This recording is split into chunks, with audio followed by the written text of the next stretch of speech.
Ako'y noon naglalakad sa isang hagdanan, sa isang eskwelahan na nakakatakot. Habang ako'y naglalakad, ako'y nakaramdam ng mabigat na pakiramdam. Nung ako'y pumasok ng ako sa pintuan,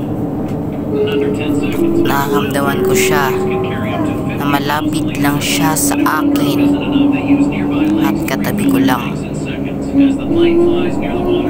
Habang ako'y nakaupo, marami akong nakaramdaman na nandyan siya.